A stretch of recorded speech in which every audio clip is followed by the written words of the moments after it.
To sustainable success. If you just found us here for the first time, you found us here at the Lisbon platform. We also can be found on Spotify, Apple, and also YouTube, an audio version of the show, which is actually new, that started earlier this year. And again, we can also find us on Facebook at Sustainable Success 2017. There we've had many of our great guests sharing their words of wisdom and insights to help elevate you and your personal success to the next level. Again, if you are new, we feel free to subscribe not only to our Lisbon platform, but also to Spotify, Apple, YouTube, and again, the Facebook Sustainable Success page at Sustainable Success 2017.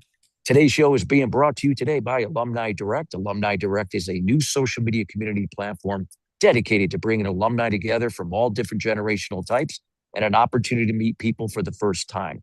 Now, it is a membership program, taking out all the noise out of social media. You get to generate genuine and authentic relationships with the people you choose to interact with. If you'd like some more information about Alumni Direct, check them out at alumnidirect.com.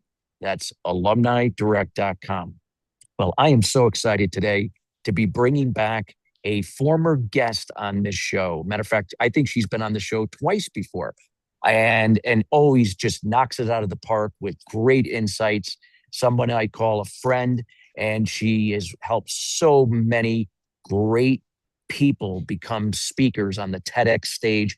We're going to be talking with Tricia Brouk, and the title today that we're going to be talking about is Why Being Smart is Stupid. Now, you're probably saying, wow, what does that mean? Well, you'll find out here today. And before we bring Tricia on, I want to give you a little bit of background about her. She is the founder of Brouk Moves, the Big Talk, and the Wise Leopard. She has coached thousands of speakers, including former Lieutenant Colonel Alexander Vindeman and New York City mayoral candidate Catherine Garcia. Her work is featured on Amazon Prime's documentary Big Stages, and she has collaborated with actors such as Kate Winslet, Susan Sarandon, and the late, great James Gandolfini. She is a lifelong student of Buddhism, and she lives in New York City with her husband, Joe, and their fur baby, Eva Moon. I love it.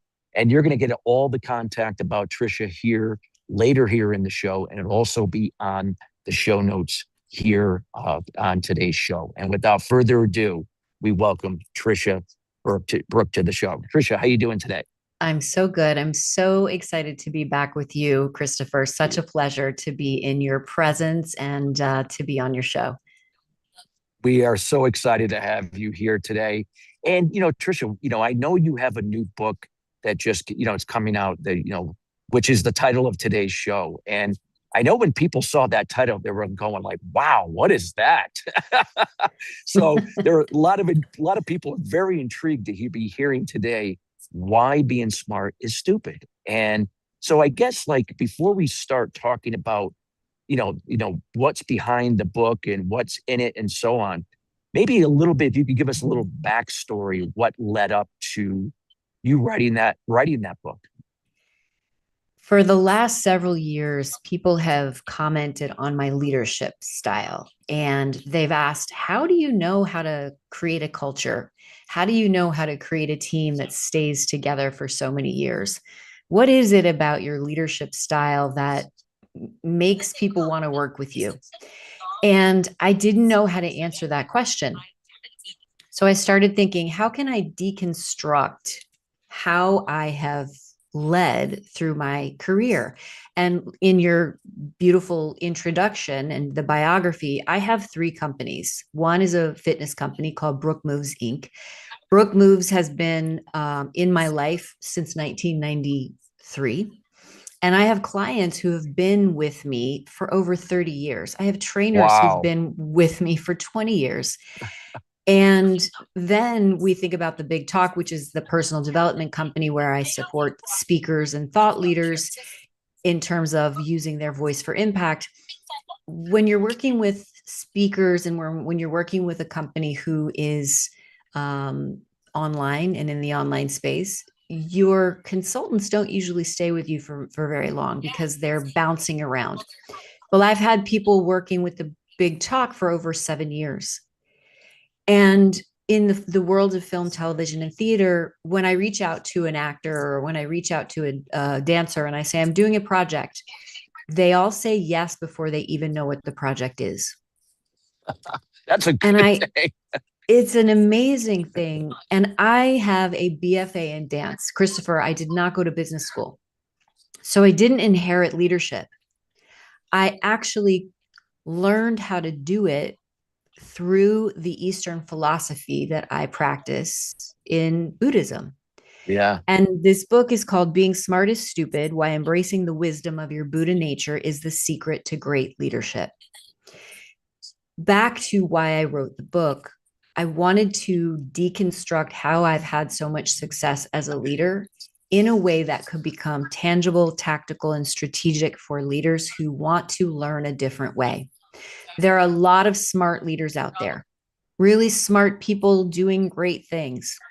However, if we can think about embracing the wisdom of our Buddha nature, which is compassion, empathy, knowing, what if we could create a richer culture? What if we could create more abundance? What if we could create more connection instead of leading the way people have inherited, which is fear based?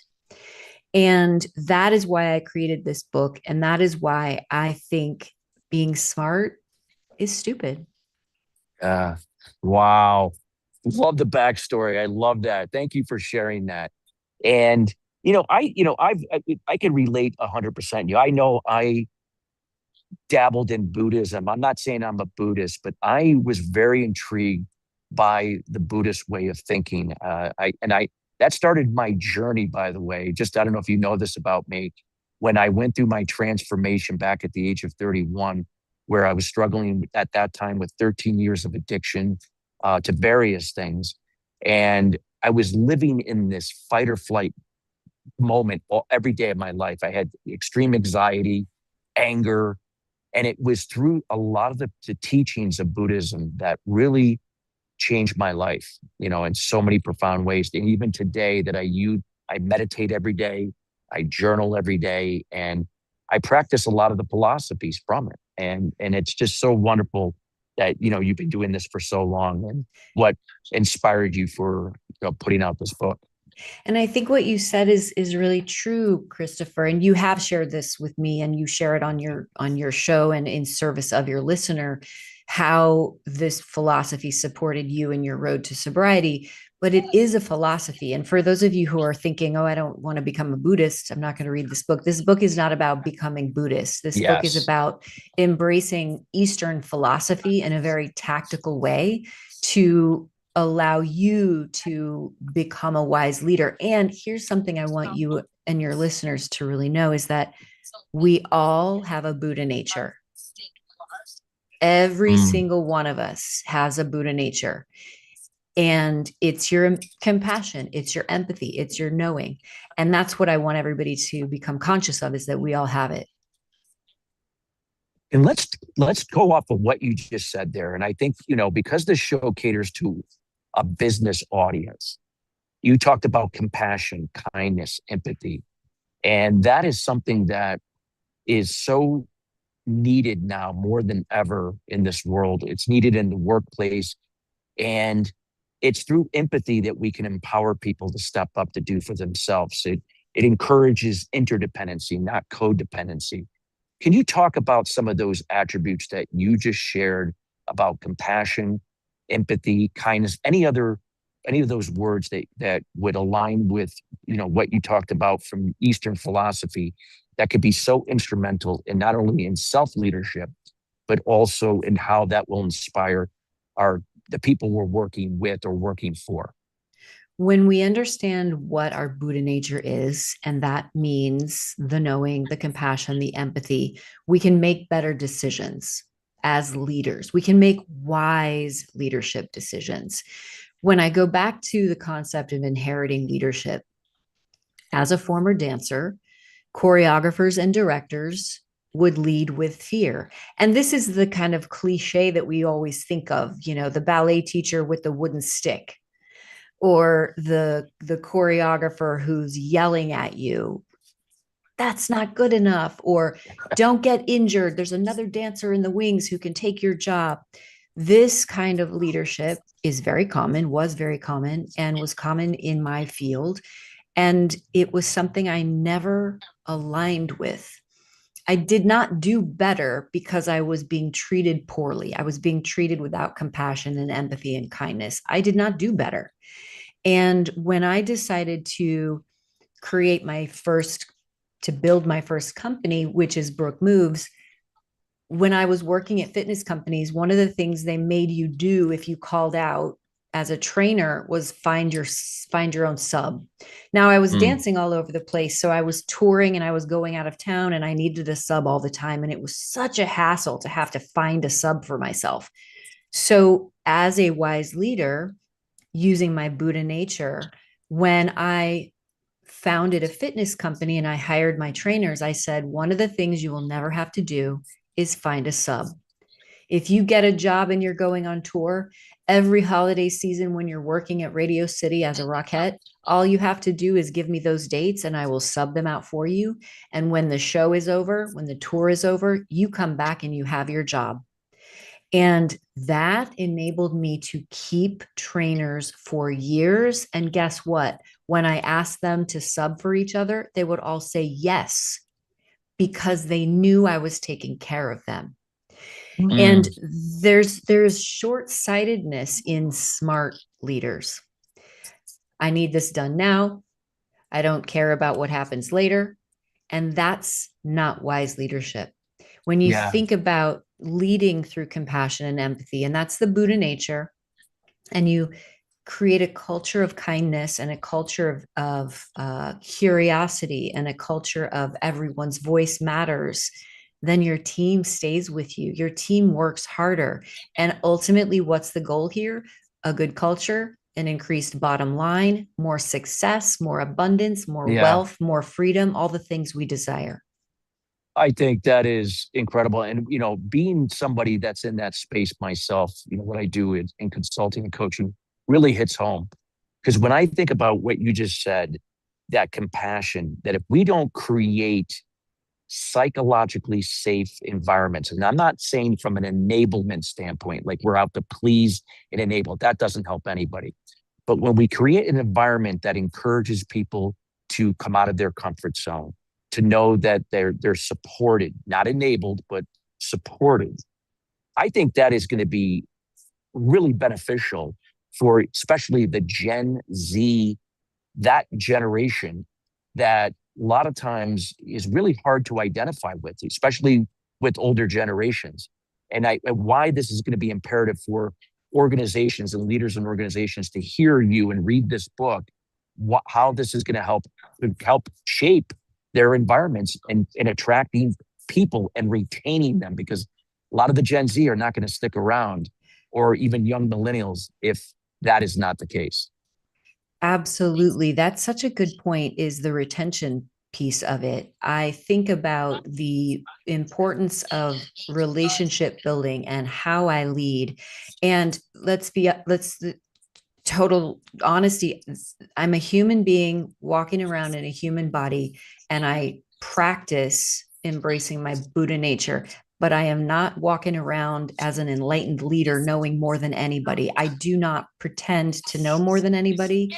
And I do not pretend to think that I can always be an enlightened leader. I am in practice like everyone else. And I apologize a lot. I ask for do overs a lot, and I ask my team how I can improve a lot. And that is also part of being a wise leader, is that you are level with your team. Everybody is working together towards the same goal and the same outcome, and there's not a hierarchy. And I think that's really important too when it comes to reframing what it means to be a smart leader and what it means to be a wise leader. So true. So true. What would you share? Like, and I'd like you to, keep this about, coming from what you've shared in your book, and whatever you feel on your heart to share. Like, what if somebody hearing this now, you have a leader that might say, "Hey, I can really relate to that, but how do I go about doing it? Like, what would I do?" This is a really great question because so many people think I don't have time to meditate for an hour every day. I don't have time to go to a silent meditation retreat. Who do you think you are, right? And this is not about climbing the mountain in a loincloth and sitting on a cushion. This is about making a decision that you want to improve your leadership skills and embracing the philosophies that I've laid out for you in a very tactical way that is very, very applicable to anybody. And it starts with getting still. And it's very simple acronym. And I started off with the simplest form of getting still that you can possibly embody. And that's stop, tune in, intuit what you're experiencing, listen to that guide, and then learn from what you've just experienced. And Yeah. when you get still in a moment of frustration, disappointment, uh, decision making, you're about to fire somebody, you're about to write an email, you're about to get on a call with somebody because you feel slighted. As a leader, as a wise leader, if you can simply get still before you do any of those things, you're going to make a better decision. You're going to prevent a whole lot of suffering and suffering of yourself and suffering of others. And part of the philosophy and the 9 pillars of this book is also befriending suffering. We cannot alleviate and remove suffering. We're human beings. However, Yeah. we can prevent some of it. And when we're choosing to be wise leaders and to embrace our Buddha nature and to know that I better get still right now, or I'm going to make some big mistakes, that's going to help us tremendously. Yeah. And I know we have like a few minutes to the break, and I know we're going to get into more into the weeds with this in a good way in the second part of the show. But when I heard what you said, when you could be present and you're in that moment, it just now allows me to say, okay, what can I control? What can I not control? And when you put it in perspective, what I can control every day is me.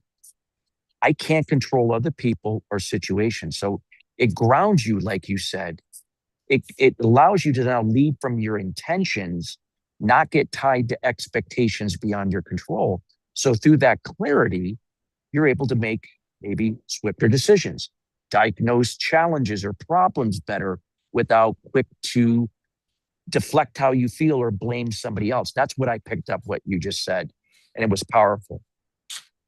Absolutely. And we can't control anything. We can certainly make decisions about how we are responding Yes. as wise leaders. Yeah, absolutely. I love what you just said. And I know I'd love to dive into the 9 pillars. Now, we got about less than a minute to the first break. Tricia, if you could like sum up in the next 20 seconds the things you shared here in the first segment for the listeners here. I think it's important to recognize that many of us have inherited leadership skills and that may not be serving us anymore. And if we can identify what those leadership skills are that we've inherited, if it's fear based, if it's lack, if it's scarcity, and then make a decision to move into being a wise leader and embracing the Buddha nature that we all have, which is compassion, empathy, kindness, and love, we can make a difference when we're leading. Oh, wow. So let that sink in, everybody. And again, we encourage everybody to go back and listen to this segment here later today on the show, on the on demand version. Lots of great information here. Again, we got more to come here with Tricia Brouk here about being smart is stupid. Again, these principles are highly valuable in terms of not only for you, both on a personal, professional level, but also that your example of what she is sharing each and every day can be the greatest gift that you can be giving people around you, because people, whether they know it or not, learn from example and learn how you could be resourceful to them to help themselves. We got more to come, and we got to go to break right now, but when we come right back, being smart is stupid, we'll dive more into the weeds of what you could be doing now to make your environment, whatever that is, a better place. We'll be right back after the break.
Welcome back to Sustainable Success. If you're just joining us here, we are talking about being smart is stupid. Now, don't kind of read into that title. There is some, when you now hear what was said here in the first segment, it will all make sense. We highly encourage you to listen to that first part of the show. Tricia Brouk, our guest, subject matter expert, just some valuable golden nuggets that she shared in the first segment. And we're glad you're here for the second segment. So, Tricia, I know you want to share some stats for some business leaders that are listening right now, and I think that will shape the context of where things are and where things could be improved upon. What's really interesting is the difference between smart leadership and wise leadership. It's not this nebulous kind of ethereal concept. And what I mean by that is, according to a 2024 article by journalist Mark Judge, the number of people who quit or are fired each year at Amazon is higher than the total employment at the company. And this is double the turnover rate for similar employers, and it costs Amazon an estimated $8 billion every single year. Wow. And according to a report by the National Employment Law Project, Amazon workers around the country have reported being subject to unsustainably fast productivity requirements, resulting in injury and exhaustion. That is not wise leadership. And yes, we all want our packages the next day. Yeah. And so this business model has been created in service of a customer's desire. However, if we're looking at the numbers and we're talking about how it costs Amazon an estimated $8 billion every year, maybe we should reflect on what wise leadership could do. Absolutely. And I mean, people don't think of the long term, like you said. That's long term, and there's going to be a retention issue there as well. Absolutely. So here's wise leadership. And this is an example of embodying gratitude. That's one of the pillars inside of the book. Indra Nooyi, who is the former CEO of PepsiCo, she was the first female CEO. And in 2006, she received this position and decided to go back to India and be with her parents before the first day of work. So she goes back to India. She is sitting in her parents' home and they invite people over, and all of the guests walk right past Indra to her parents and say, "Thank you so much for creating such an incredible woman. She's a CEO." And this had such an effect on Indra that she decided to write over 400 letters to the parents of the executives who reported to her from 2006 to 2018, thanking them for the gift of their child to the company. This not only gave her a 75% approval rating at the company, but she took PepsiCo from $2.7 billion to $6.5 billion net profit from 2006 to 2018. That is the ROI from practicing wise leadership. And this was embodying gratitude. How simple is that? Yeah. You know, it's so fun. I mean, it's so ironic. Like, here you are, you just gave something that is fact. And yet so many people just can't see long term. They just see that they got to get the numbers now, because I know they're public companies with stakeholders and everything's got to be done now. But how valuable it is, what this wise leadership, what you just talked about, what it can do, not only to meet the numbers, maybe not immediately if you're making these changes for the first time, but long term, you know, how that's going to tee up for better metrics and better retention and less burnout and that type of thing. Yeah. Another pillar that I talk about in the book is called becoming aware of your awareness. And again, this might seem like, how do I become aware of my awareness? Well, the reality is, as human beings, we're the only species that is really conscious of our consciousness. And so animals are not aware of their awareness. We, however, can contemplate our awareness. And what this means is it starts with getting still, of course, but it means becoming aware. What am I feeling right now? What am I experiencing right now? What am I going to do about it right now before you do anything? And I'll give you an example. I had a show running in New York City for many, many years at the Triad Theater for many, many months rather, called 50 Shades of Effed Up. It was a parody musical about E.L. James' book, 50 Shades of Grey. And I wrote this musical, directed and choreographed it because I wanted to make fun of something that I thought was ridiculous. And it did very well. It was very silly. And it moved from the Triad to off Broadway, where it had another several month run. And we were doing tech rehearsal for the final dress. And the stage manager decided he didn't want to use props, essentially because we had so many props. It would mean him having to put all the props back after the run, which meant he was being lazy. And I said, we're absolutely going to be doing the run through with props.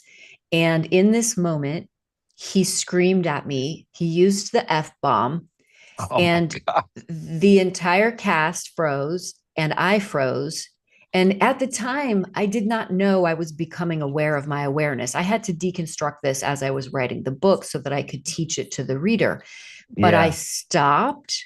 I became aware of my awareness, which was first rage. How dare you speak to me like that?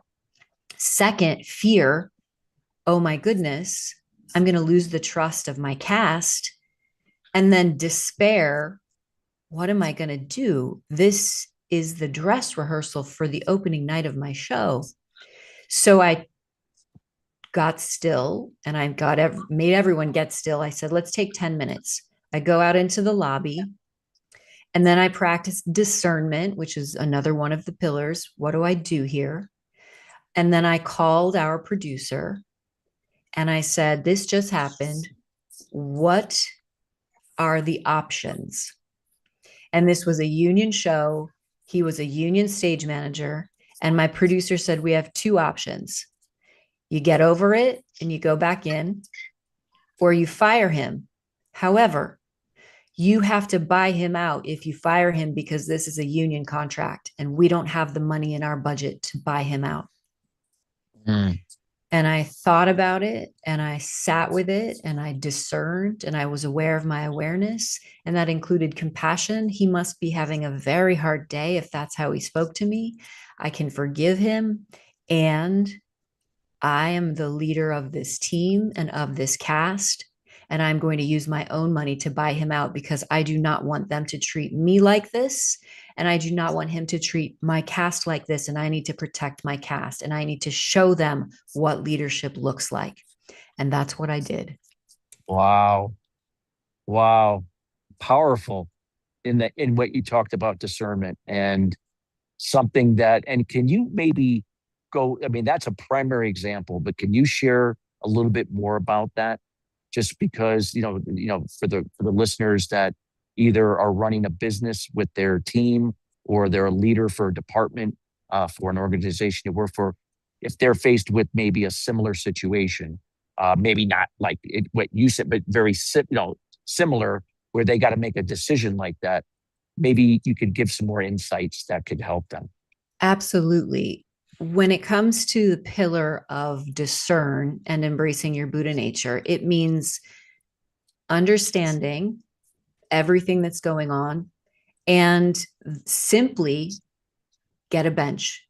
Make sure you have a bench of people that you can talk to and advisors that you can get feedback from.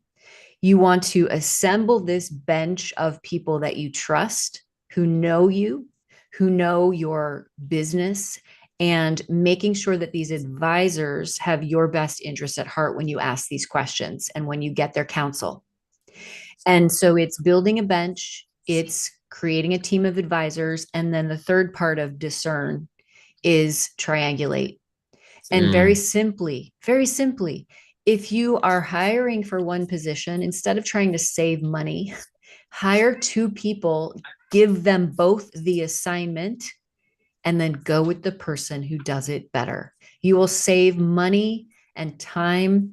You will save rehiring. You will save making a mistake on the wrong person. So it means building a bench, making sure that you have your counsel to reach out to, your advisors, and triangulate.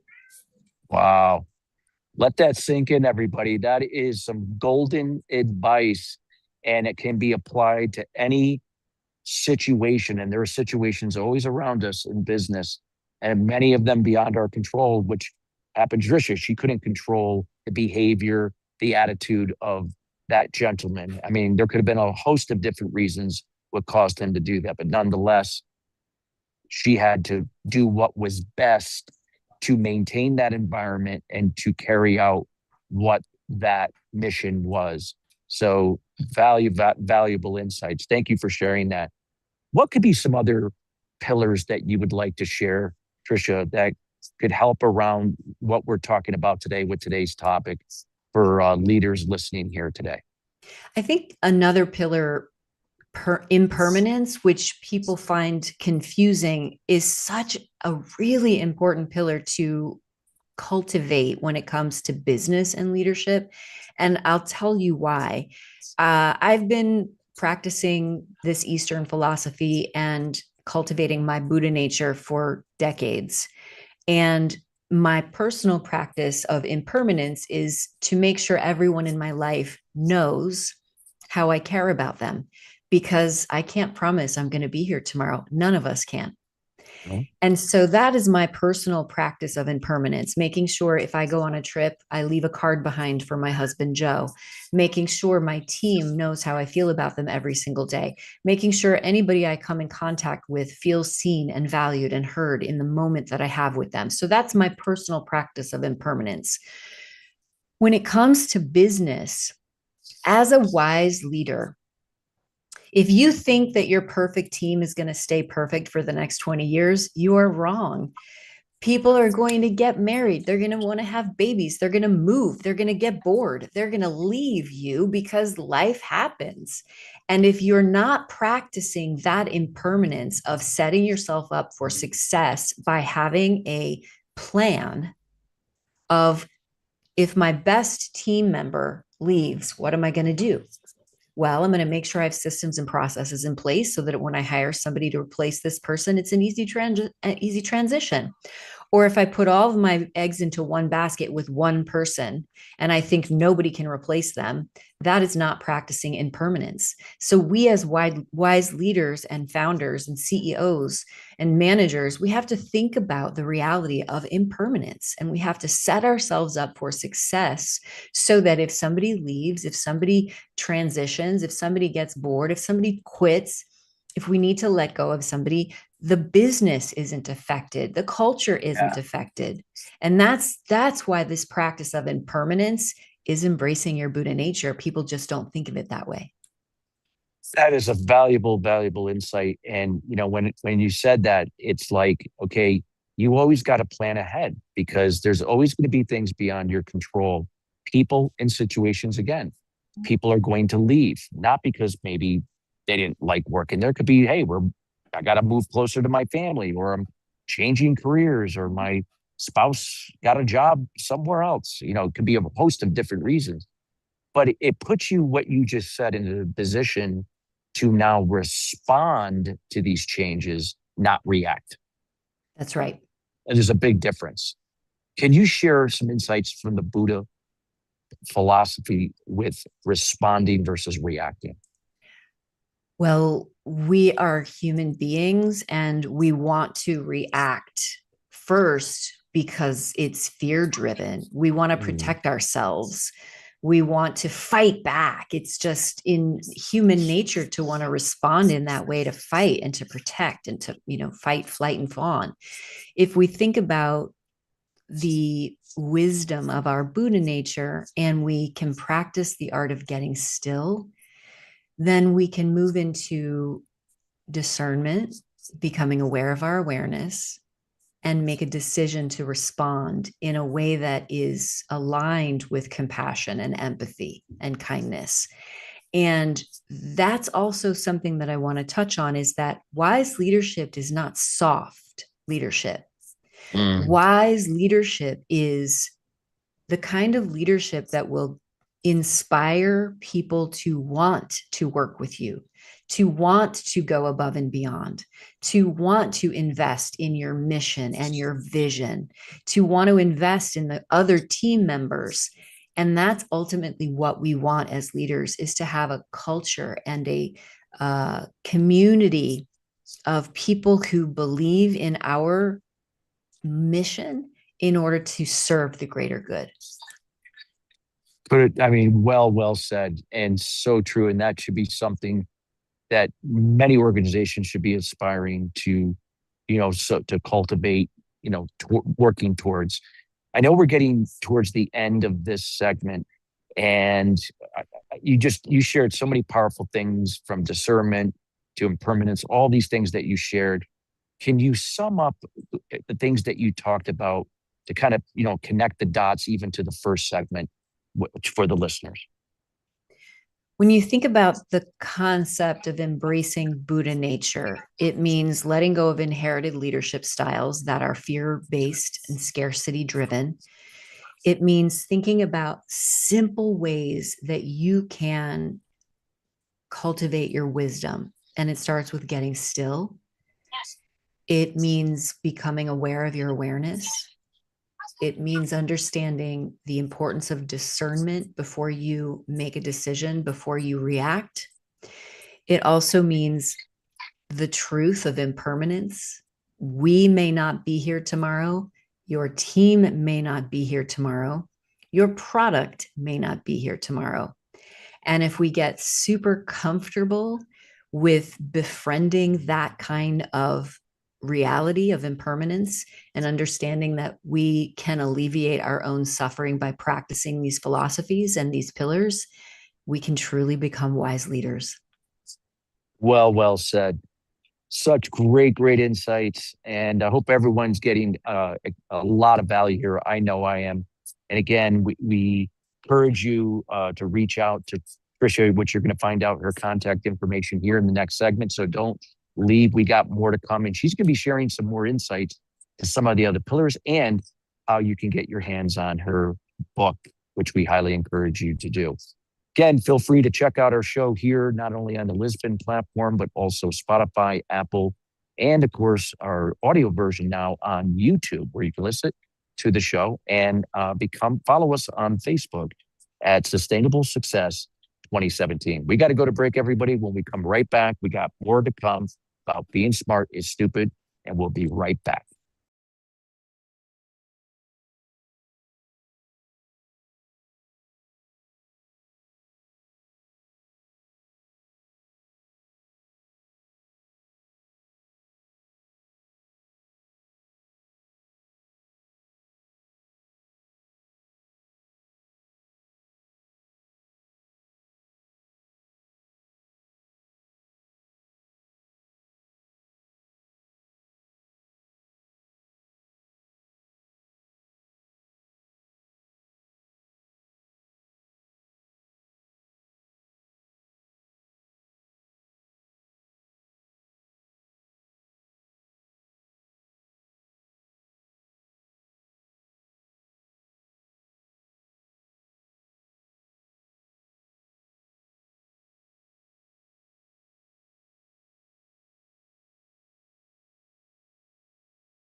Welcome back to Sustainable Success. If you're just joining us, we're talking about being smart is stupid with Tricia Brouk.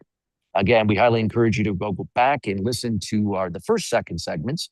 Again, powerful insights into what we're talking about on Buddha principles and how they can be applied in leadership positions or any situations and any organization, whether if that is in business or community, government, does not matter. We highly encourage you. Today's show is being brought to you today again by Alumni Direct. Alumni Direct is a new social media community platform dedicated to bringing alumni together from all different generational types. Now, it also features a new section now for athletes, for those professional athletes that are now transferring into everyday life. Maybe perhaps you retired, you're taking on a new job, a new career, buying a business. Well, guess what? You don't have to do it alone.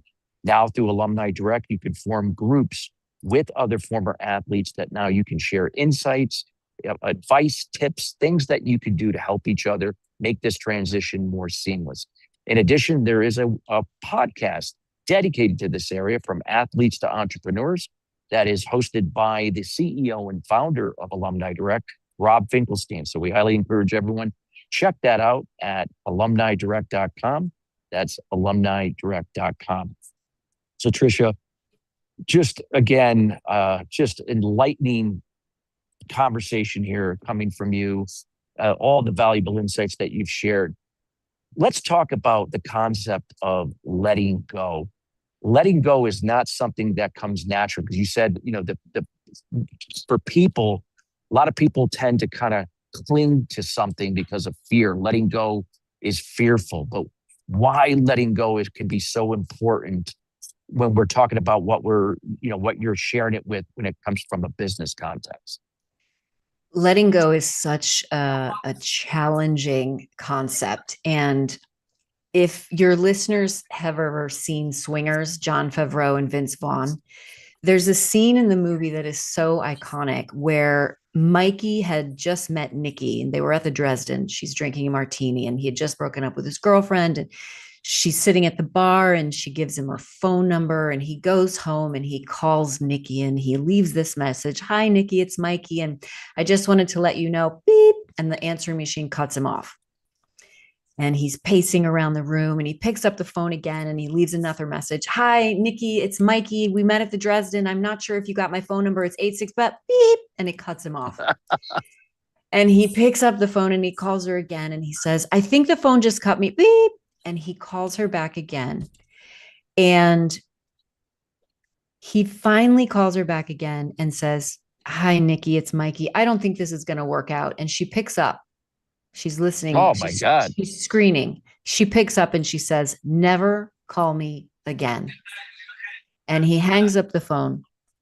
This story is about him being unable to let go of the story that his first message didn't go through. And Wow. he created all of this suffering for himself because he did not let go of the story he made up. As leaders, how many times are we making up a story about an employee or about a colleague or about a consultant or about a vendor that we have no idea what is going on there? And ultimately, we are creating a huge amount of problems for ourselves and for them because we're making up a story and we're unable to let go of that story because of our own limiting beliefs. That's why letting go, if you think of it in terms of what's the story here? Is it a story? Is it a lie? Or is it actually the truth? Do I have evidence to prove the truth? And as a wise leader, we will practice, even when it's hard, letting go of the story we are imposing on the other person or the other scenario. And that's why letting go is so important, is one of these pillars. Wow. And that, what a great way to illustrate with that movie scene, because that really, really resonated there. And it's so true, because a lot of times, a lot of people, especially in business, have a hard time letting go. And a lot of times it's all this stuff that they made up in their own head. A lot of times, a lot of it's not even reality, but it is to their perception, it is reality. And that reality creates so much suffering. And when we don't have to do anything in the world to create suffering, there's plenty of it going on without us having to add to it. And if you work the skill set of embracing the Buddha nature of letting go, we can help alleviate that suffering. And that's ultimately what we want as wise leaders, is to be able to be effective, to be efficient, to make an impact, to create this culture and to embrace our vision in order to leave this lasting legacy. And if we're busy creating stories and unable to let go of those stories, we're just going to drown in our own suffering. Yeah. It's like when you said that, it's again, like I feel like if I'm always attaching my emotions to the outcome, and usually when I attach myself to outcomes, that's going to be means I'm putting all my energy into the control I can't control, and that's going to involve other people and situations again. But if I can now focus on what I can control, me, and then I know I can control my attitude, my emotions, my actions, my behavior, my communication in an assertive versus a passive aggressive way, I'm more likely to I can see things now for what it is, not what I think it should be. Big Right. difference. Yeah. That's right. And if you use this very simple exercise, what happens if, when Yeah. you're faced with these stories and you're not able to let go. So for Mikey, an example, what happens if the machine cut off my phone number? Well, Mm, I can call her back tomorrow. What happens if she doesn't answer the phone tomorrow? I can leave another message. What happens if she doesn't get the message because the answering machine blows up? I can call until she picks up. And you take yourself through this story. What happens if, and you realize that you're absolutely able to get to the solution that you want without creating all of this chaos. yeah. God, what a valuable lesson. Anybody listening right now, leaders, how important is that? Because a lot of times we get caught up in this nuance, this stuff that we think is really more than it really is. And there are solutions. I've always advocated, Tricia, that for any challenge or any obstacle, there's always an opportunity. And without a challenge, you can't create an opportunity. And without an opportunity, you can't generate a new result. So what you just shared about letting go, what a powerful pillar here and how to deal with situations outside of your control. Thank you. I appreciate that. Yeah. Well, let's transition. Let's start to put everything together since we only have so much time with this show about the concept of oneness. Oneness is such a profound concept and it can seem truly overwhelming. However, it's very simple. When you recognize the practice of oneness, you understand that we're all connected. And the example that I will give you is, let's say you are in your car and there's tons of traffic and you're going to be late. And there's nothing you can do about it. The traffic is the traffic. But you are working yourself up and you're working yourself up into a place of anger and frustration, and your blood pressure is increasing. And you finally get to your location and you're really, really not in a good place. And your energy and your vibration is very, very low. And you walk into the room and you yell at all of your employees and you take it out on them, and that vibration and that energy goes to them, and then they feel bad and they have this energy and vibration, and then guess what, they go home and they have that same feeling and they have that same energy, and they communicate to their kids, and the kid doesn't know why, because they didn't do anything wrong, but the kid feels bad too. This is the importance of recognizing oneness. Every second of your existence in contact with another person has a ripple effect that goes way beyond what you can see. When we acknowledge oneness and we know that how we are showing up affects the person in front of us and the person behind that person and the person behind that person and the person behind that person, we can become more conscious of our Buddha nature as leaders, because we know that we have one opportunity in this impermanent moment to leave a legacy of goodness in our wake. And if we forget as a leader that oneness is important, I go back to the fact that the turnover rate for Amazon costs them $8 billion a year. That's not oneness. That is so true. and why, again, we bring on subject matter guests like you to come on to keep dripping this type of awareness. And then hopefully some leaders are going to finally get it, especially when they're in positions to advocate this change at the highest level. That's my hope. That's my hope.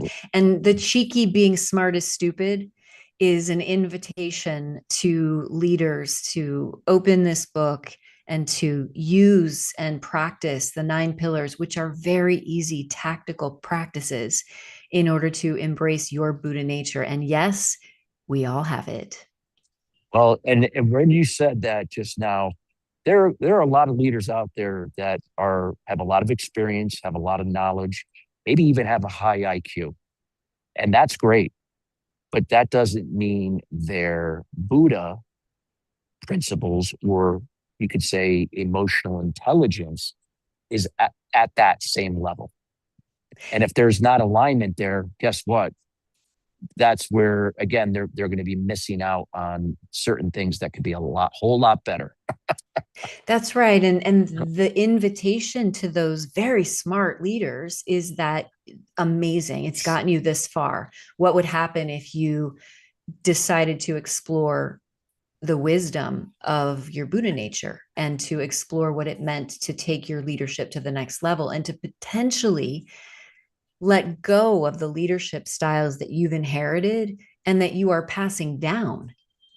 That's something that I want to encourage leaders to also consider is what's the leadership style you're passing down? And is it wise or is it smart? Mm, that's so powerful. And what I love, like you're sharing, is like we're influencing, the up and coming leader, the new leaders, and we hope that they're going to be the ones that can advocate this change. Tricia, we're getting near the end of the show here, and I want to make sure that everybody listening and those that will be listening on demand here later reach out and get to know you. First off, before we do that, I want to thank you personally for taking time out of today's schedule to be with us here. I'm actually doing the show from an airport, which is, but we made it happen, and this was one of the better shows that I've done, and I can't say how long. You nailed it with such great insights, and I want to thank you personally, me personally, and the team here at Sustainable Success. How can the listeners get to know you? What are you up to, and anything that you'd like to share with them?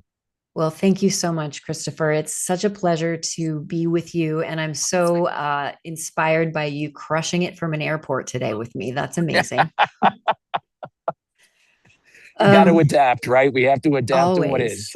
Absolutely. You were detached from any outcome and it served you. Yes. The book is, you can head over to beingsmartisstupid.com and you can grab a copy of your book from all the places that we sell it. You can follow me at triciabrouk.com, and I'm on Instagram. I am on LinkedIn, and I am going to be teaching a complimentary training in November to anyone who reviews the book. So I highly recommend that once you get your copy, it is going to be available on October 28th. You can pre-order it now, so definitely purchase that book now when you're listening to this. But if you do take a moment and review the book, you're going to get access to this free training that I'm doing in November, and I would love to see you there. And for all the leaders listening, I hope that you can really understand that you've got a Buddha nature, and when you start to embrace it, you will move into wise leadership. Wow. Thank you so much. And as we get close down the show, just any final statement you would like to leave the listeners here in 20 seconds. Start with getting still. It's very, very simple. Stop, tune in, intuit, listen, and learn. Beautifully said. We highly encourage everybody to reach out to Tricia, get to know her. Make sure to sign up for her November virtual session. Get your hands on the book first, read that, join her in November. We'll make sure to have all that information here in the show notes here on the Lisbon platform, also on Spotify, Apple, and then YouTube as well. So Tricia, thank you again so much for being here. Thank you so much, Christopher. Thank you. And listeners, we want to thank you each and every week joining us here at Sustainable Success. Again, we are committed to bringing in subject matter experts like Tricia in to share their words of wisdom and insights to help elevate you and your business to the next level. Again, if you'd like to see future content that we have not shared here on the show, feel free to reach out to our team here at chris@sustainablesuccess.net. Till then, everybody, have a great rest of your day and week, and we'll see you here next Thursday at the same time. Take care.